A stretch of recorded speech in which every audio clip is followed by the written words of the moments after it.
Hello, today we will see the next process group, which is the felting process.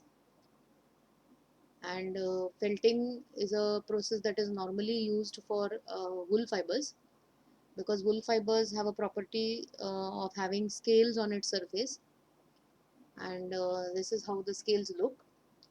The top image is that of our human hair, and this is of wool. It is just given for comparison. Both of these hairs have scales on them, and these scales actually help in the felting process. So whenever wool fibers are subjected to agitation in the presence of liquid and heat, it always undergoes a process known as felting. Felting is nothing but the scales start entangling or interlocking with each other or the neighboring fibers, and they can form a fabric or a yarn. The method to make the yarn by using this felting process is called as perilock, which is explained here.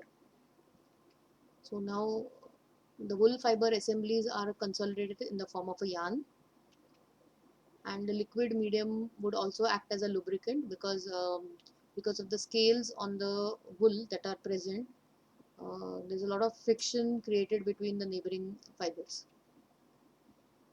The woolen felted yarns, by this method, whatever yarns we produce, are used in the carpet industry, where reduced fiber shedding is a desirable property. The carpet should not shed a lot of fibers, and since that property is important, woolen felted yarns are used in this carpet industry because these yarns do not shed a lot of fibers. So this is the yarn passage for the perilock continuous yarn felting um, process. So let us see.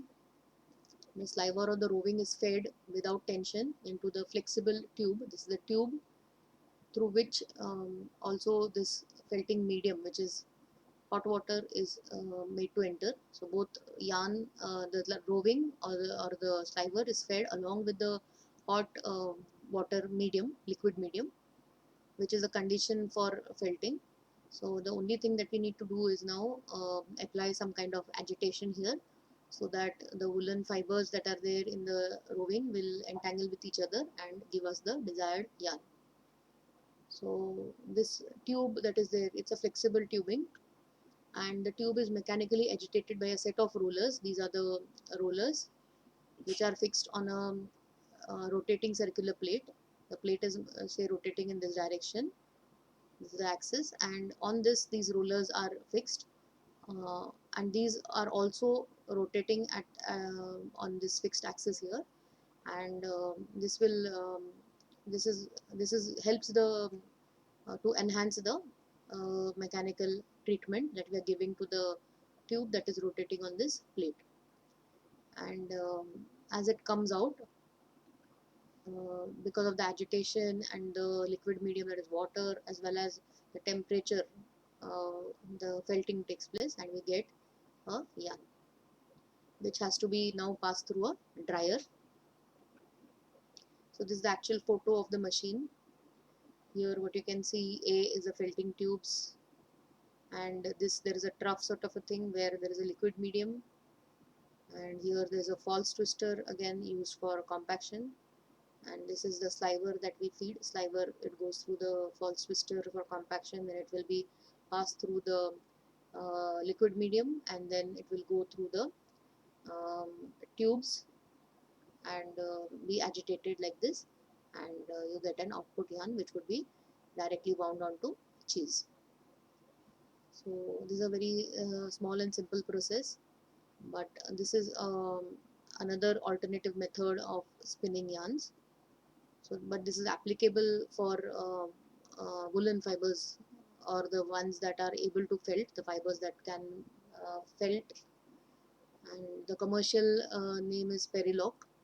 The yarn type that you get is felted yarn. It may be with or without twist.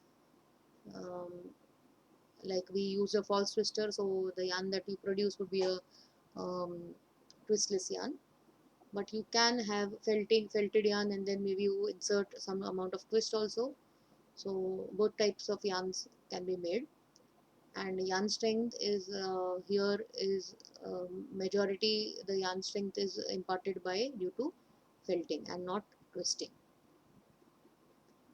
So here this row we complete today, and next we shall see the false twisting process one by one. There are three systems: ply fill, Morata jet, and drift 3.